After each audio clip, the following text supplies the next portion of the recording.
Imagine walking into a quiet, crowded room 15 minutes late. As the heavy wooden door creaks open, every single conversation seems to abruptly halt. Your sneakers squeak loudly against the polished floor, your face instantly burns hot red, and in that exact second, you become acutely aware of a tiny coffee stain on the collar of your jacket. Your pulse pounds in your ears. In your mind, 50 pairs of eyes are laser-focused on you, dissecting your posture, analyzing your awkward gait, and silently cataloging your flaws. You spend the rest of the afternoon replaying those 10 seconds, agonizing over what everyone must be thinking about you. But here is the profound, scientifically documented truth: almost nobody in that room noticed your squeaky shoes, your flushed face, or your stained shirt. In fact, most of them barely registered that you entered at all. We live our lives convinced that we are standing beneath a blinding, high-powered theatrical spotlight, constantly evaluated by an attentive audience. Yet decades of psychological research prove that this audience is entirely an illusion. This phenomenon is known as the spotlight effect, and understanding how it works is one of the most liberating psychological discoveries you will ever make. To understand where this mental distortion comes from, we have to look back at the history of social psychology. For much of the 20th century, developmental psychologists believed that intense self-centered perception was strictly a phase of childhood. The legendary Swiss psychologist Jean Piaget pioneered research showing that young children are naturally egocentric. A 4-year-old playing hide-and-seek will cover their own eyes, genuinely believing that if they cannot see you, you cannot see them. Piaget theorized that as humans mature into adolescence and adulthood, our cognitive architecture develops, allowing us to accurately adopt the perspectives of others. But in the late 1970s and 1980s, cognitive researchers like Lee Ross began documenting that adults never completely outgrow this egocentrism. Adults routinely fall prey to what psychologists call naive realism, the subconscious belief that we see the world objectively as it truly is, combined with the false consensus effect, assuming that others share our exact judgments, reactions, and priorities. In the late 1990s, at Cornell University in Ithaca, New York, a leading social psychologist named Dr. Thomas Gilovich, along with his colleagues Dr. Kenneth Savitsky and Dr. Victoria Husted-Medvec, began investigating a very specific manifestation of this egocentric bias. They wanted to know precisely how large is the gap between how much attention we think we receive and how much attention people actually pay to us. In the year 2000, Gilovich, Medvec, and Savitsky published a landmark paper in the Journal of Personality and Social Psychology titled The Spotlight Effect in Social Judgment. To test the phenomenon, they devised an ingenious and delightfully cruel laboratory experiment. The researchers invited Cornell undergraduate students to participate in what was ostensibly an unrelated psychology study.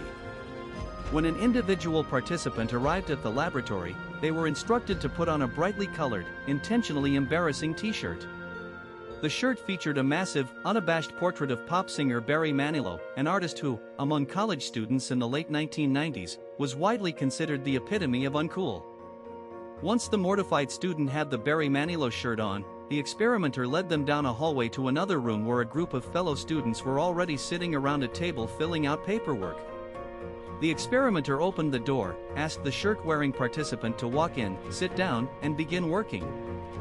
After barely 2 minutes had passed, the experimenter knocked on the door again, apologized for a scheduling mix-up, and asked the student in the Manilow shirt to stand up, walk back across the room, and leave.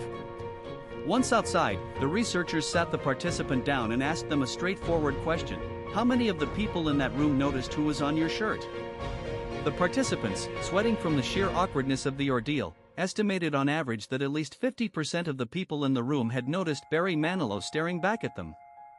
They were utterly convinced that half the room had caught their fashion disaster. But then, the researchers went into the room and privately questioned the observers. The result was astonishing.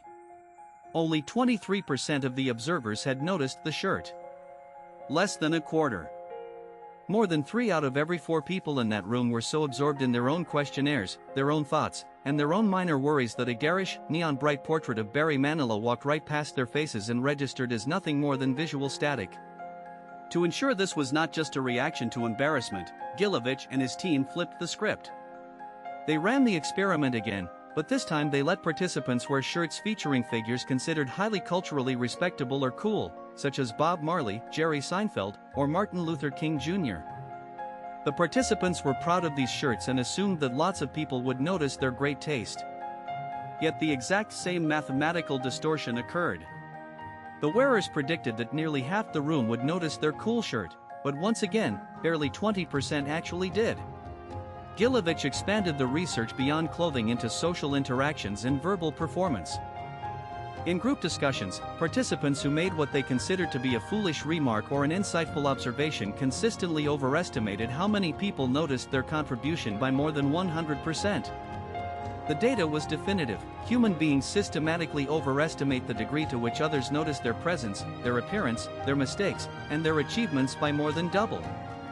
Why does the human brain persistently generate this cognitive illusion? Scientists point to a dual explanation rooted in cognitive heuristics and evolutionary biology.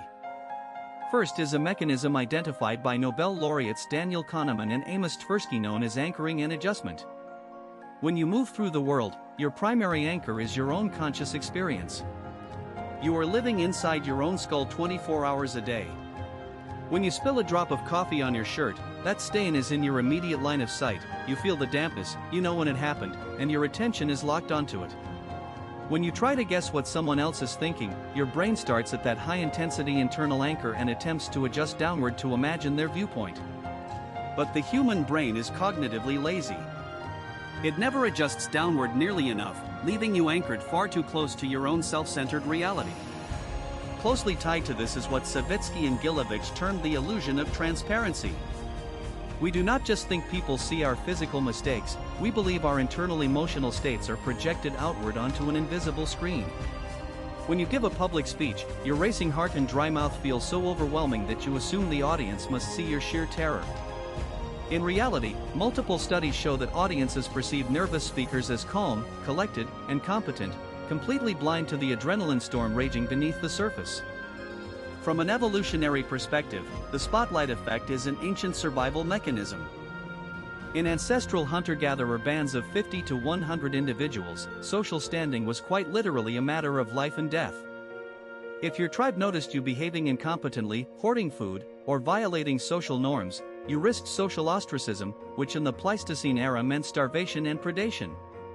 Modern neuroimaging studies using functional magnetic resonance imaging reveal that when we process self-relevant information or perceive social judgment, our medial prefrontal cortex and anterior cingulate cortex light up intensely.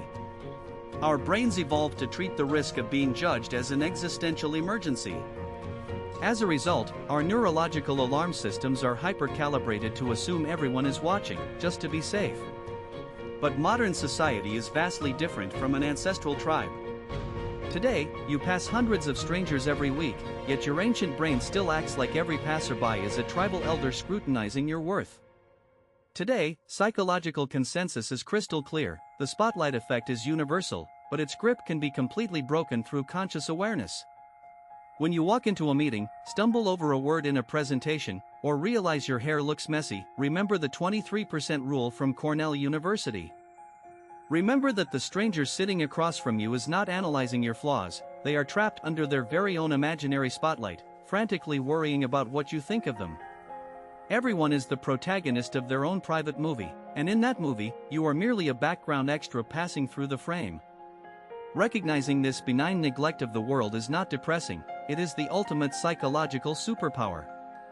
It means the shame, the self-doubt, and the crippling self-consciousness that hold you back from speaking up, trying new things, or simply walking with confidence are based on a ghost story your brain tells itself. The spotlight is not real. You can finally step off the stage, breathe deeply, and just live your life. Think about the last time you felt mortified in public.